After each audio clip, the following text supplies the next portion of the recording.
زیتون کا تیل آپ نے فرمایا زیتون کھاؤ اور اس کو لگاؤ، بلا شبہ یہ مبارک درخت ہے. والتین والزیتون، اللہ تعالیٰ نے زیتون کی قسم کھائی. پھر یہ یاد رکھیے کہ بیماری پر صبر بھی کرنا چاہیے، جلد بازی نہیں کرنی چاہیے، اور جلد بازی میں غلط طریقوں پر نہیں چلنا چاہیے، اور ثابت قدمی کی دعا کرنی چاہیے.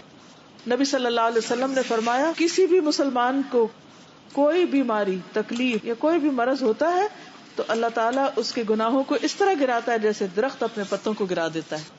تو یہ ایک ذریعہ بن جاتا ہے. دشمن تو آپ کو نقصان دینا چاہتے ہیں لیکن وہ آپ کے لیے خیر کا ذریعہ بن جاتا ہے، گناہوں کو دور کرنے کا.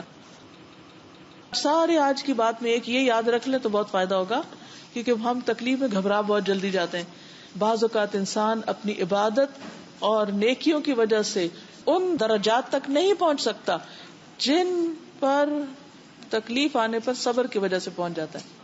تو کبھی بھی تکلیف کو برا بلا نہ کہے، ان کو بولے نہیں، یعنی کہ وہ آئے عافیت اچھی، لیکن اگر اللہ کے اذن سے کوئی آ جائے اور انسان صبر کر لے تو اس کی وجہ سے ایک دم وہ بلند درجوں پہ پہنچ جاتا ہے.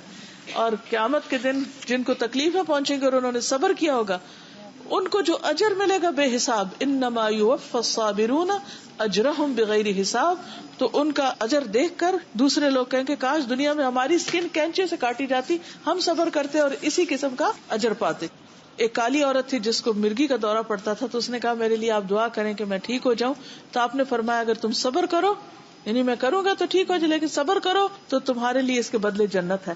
تو اس نے کہا کہ میں صبر کروں گی، بس آپ یہ دعا میرے لیے ضرور کر دیں کہ اللہ تعالیٰ میرا سطر ڈھانپے رکھے، یعنی کہ میرا سطر نہ کھلا کرے. تو آپ نے اس کے لیے دعا کی. اس حدیث سے بھی پتہ چلتا ہے کہ اگر کوئی دکھی ہے، تکلیف میں، تو کسی سے اگر دعا کرنے کے لیے کہتا ہے تو کوئی بدعت نہیں ہے.